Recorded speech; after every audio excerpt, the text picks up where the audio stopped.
படிக்கிற குழந்தையா இருந்தா எப்படி படிப்பீங்க? சூப்பரா படிக்க போறீங்க. 5ஆம் இடத்துல இத்தன கிரகம் இருக்கும்போது வேற என்ன வேணும்? இக்கி பிக்கி பாக்கி போட்டு நீங்க தொடுறதெல்லாம் ஜெயிச்சு 5ஆம் இடமே அதிர்ஷ்டம் தான்.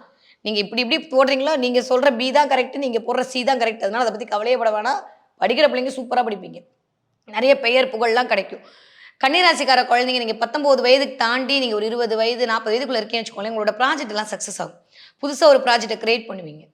குழந்தைகள் மூலமாக பெருமை கிடைக்கும். குழந்தைகளுக்காக வெயிட் பண்ணிட்டு இருக்கவங்களுக்கு இந்த தடவ குழந்தை கிடைக்கும். நெறைய பேருக்கு வந்து காதல் திருமணம் நடக்கும். இல்ல காதல் வந்து கைகூடுவதற்கான வாய்ப்புகள் கிடைக்கும். ப்ரப்போசல் நெறைய நடக்கும் இந்த தடவ கன்னிராசிக்காரர்களுக்கு.